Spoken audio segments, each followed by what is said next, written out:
हम लोग आज देखेंगे पौधों में अनुवर्तनी गतियाँ। पौधों में क्या देखेंगे? अनुवर्तनी गतियाँ।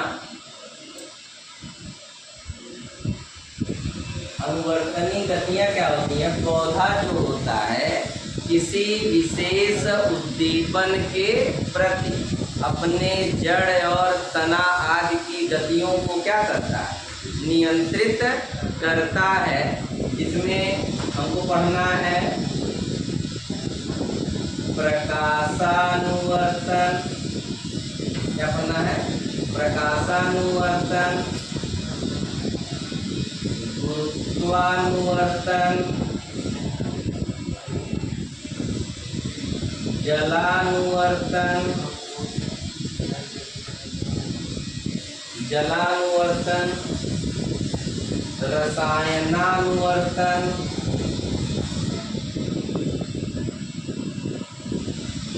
रसायनानुवर्तन। इसके अलावा पढ़ना है हमको स्पर्शानुवर्तन,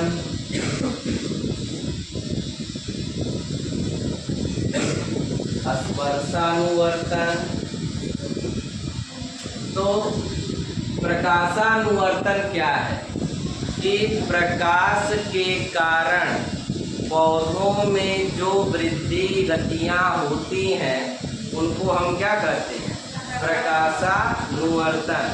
कई बार आप देखे होंगे कि कुछ वृक्ष जो होते हैं टेढ़े मेढ़े हो जाते हैं। तो टेढ़े मेढ़े होने का उनके कारण है क्या? ठीक है, जैसे एक प्रयोग द्वारा हम लोग समझ सकते हैं कि मान लो हम गमले में लगा हुआ कोई क्या ले लें? पौधा।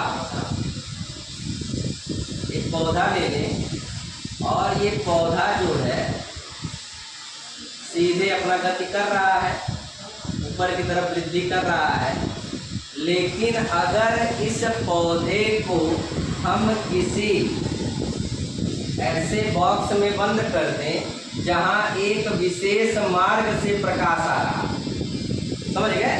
ये पौधा सीधा न जाकर उस रास्ते से बाहर निकल जाएगा जिस रास्ते से प्रकाश आ रहा है, क्योंकि पौधों को प्रकाश संश्लेषण की क्या है?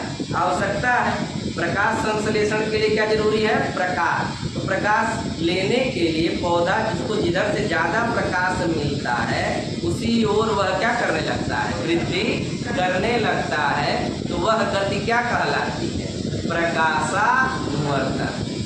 देखते हो ना, जो जंगल में बहुत सारे वृक्ष हैं। अब कोई ऐसा वृक्ष है जो अभी छोटा और उसको प्रकाश सीधे नहीं मिल पा रहा, तो जिधर से प्रकाश मिलना होगा उधर वो क्या हो जाएगा? मुड़ जाएगा। तो वृक्ष कैसा हो जाएगा? टेढ़ा हो जाएगा। इसके अलावा गुरुत्वानुवर्तन, पौधों की जो जड़ें होती हैं वो पृथ्वी के केंद्र की ओर गति करती हैं। उस गति को हम क्या कहते हैं? गुरुत्वानुवर्तन। तना जो है ऊपर की ओर बढ़ता है प्रकाश की ओर, वह गति क्या कहला रही है? प्रकाशानुवर्तन।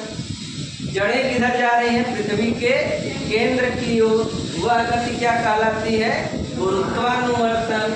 जलानुवर्तन, मान लो जड़ ऐसी जगह पे है जहाँ पानी की क्या है? कमी है और जल स्रोत उससे थोड़ी दूरी पर है अंदर, तो जड़ें किधर मुड़ जाएंगी? जल की ओर मुड़ जाएंगी। तो वह गति क्या कहलाएगी? जलानुवर्तन। रसायनानुवर्तन, किसी विशेष केमिकल के प्रति जब कोई गति होगी पौधे में, जैसे जब परागण क्रिया हो जाती है पौधे में तो पराग कण को जाना होता है बीजांड की ओर। इधर जाना होता है बीजांड की ओर निषेचन करने के लिए, जिससे बीज का क्या हो सके? निर्माण हो सके। तो एक विशेष रसायन जो है पराग कण में जब अंकुरण हो जाता है, पराग नलिका एक विशेष रसायन का पीछा करते हुए कहाँ तक पहुँच जाती है? बीजांड तक पहुँच जाती है। तो वह गति क्या कहलाएगी? रसायनानुवर्तन। विशेष कोई केमिकल अभी आगे आप लोग पढ़ेंगे जब जनन चैप्टर, पौधों में जनन पढ़ना है, जंतुओं में जनन पढ़ना है, तो वहाँ पे पूरा डिटेल हम लोग देखेंगे। बस अभी जानकारी के लिए समझ लीजिए कि जब रसायनों के प्रति पौधों में किसी भी प्रकार की गति पाई जाएगी तो वह गति क्या कहलाएगी? रसायनानुवर्तन। इसके अलावा स्पर्शानुवर्तन। स्पर्शानुवर्तन मतलब स्पर्श करने का, जैसे छुई मुई का पौधा है, छुई मुई के पौधे का नाम, वनस्पति का नाम है मिमोसा पुडिका। क्या नाम है? Mimosa pudica. तो मिमोसा पुडिका की पत्तियों को जब आप टच करते हैं तो सिकुड़ जाते, मुरझा जाते, और कुछ समय बाद पुनः पूर्ववत अवस्था में वापस आ जाते हैं। उसका नाम छुई मुई रखा गया कि ज्यों छुई त्यों वो मुई। समझ गया ना? तो छुई मुई में कौन सा अनुवर्तन पाया जाता है? स्पर्शानुवर्तन पाया जाता है। अब ये सारी गतियाँ किसके प्रभाव में होती है? तो पौधों में समन्वय बनाने का जो काम है वह है पादप हार्मोन्स का। पौधों में कुछ विशेष प्रकार के हार्मोन्स पाए जाते हैं जो इन गतियों का क्या करते हैं? नियंत्रण। जैसे हम लोग के शरीर में मस्तिष्क है, मेरुरज्जु है, तंत्रिकाएं हैं, जो सभी क्रियाओं को, सभी अंगों को एक साथ नियंत्रित करने का क्या करती हैं? कार्य करती हैं। पौधे में न तो मस्तिष्क है न तो तंत्रिका तंत्र है, तो उनमें कैसे नियंत्रित होगा? तो उनमें नियंत्रित करने के लिए कुछ विशेष हार्मोन्स होते हैं जिनको हम क्या कहते हैं? पादप हार्मोन्स कहते हैं। इसमें 5 हैं। ऑक्सिन, दूसरा है जिबरेलिन,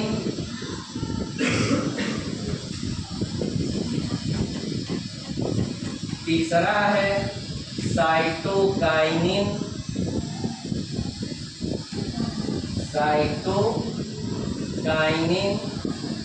चौथा है एब्सिसिक अम्ल, और 5वां है एथिलीन।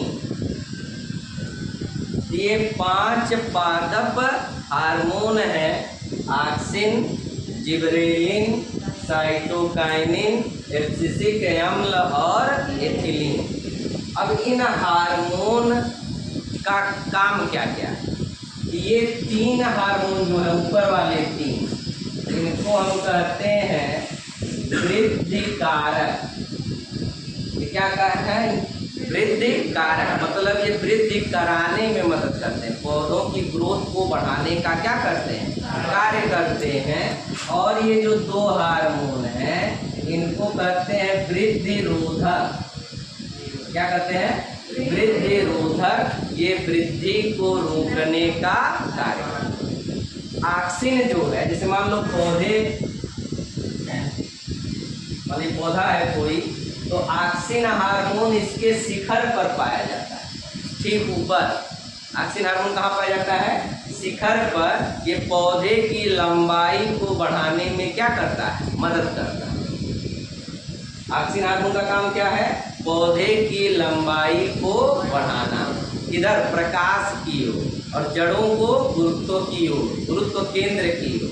तो ऑक्सिन हार्मोन तने की भी लंबाई बढ़ाएगा और जड़ की भी लंबाई बढ़ाएगा।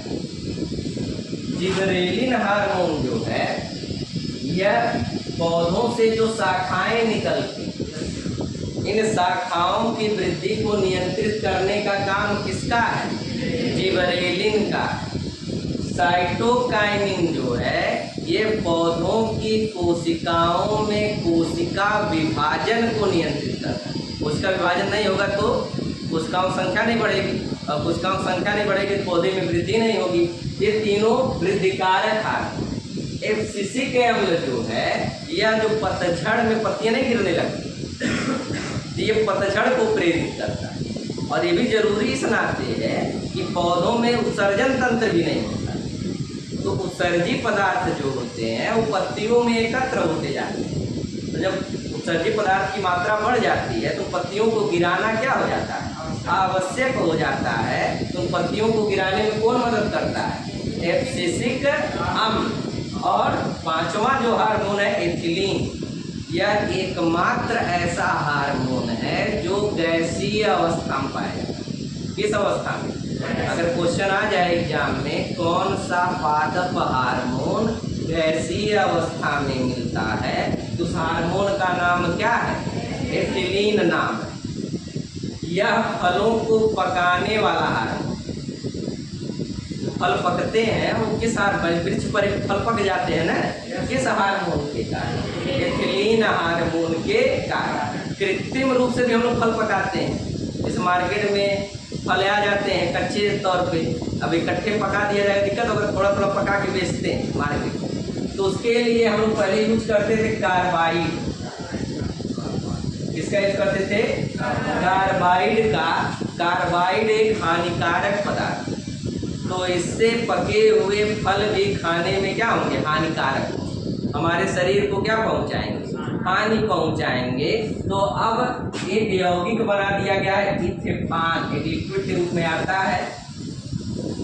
क्या नाम है उसका? इसमें कौन सा हार्मोन होता है? एथिलीन हार्मोन होता है।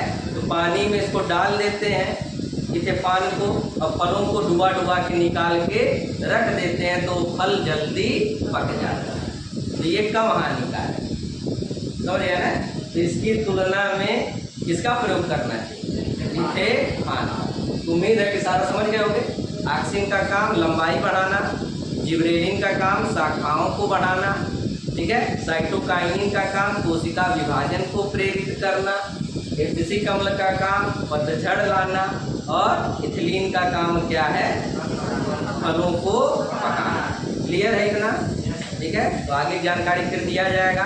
तब तक चैनल को आप लोग क्या कर दीजिएगा? लाइक कर दीजिएगा, शेयर कर दीजिएगा, और क्या कर दीजिएगा?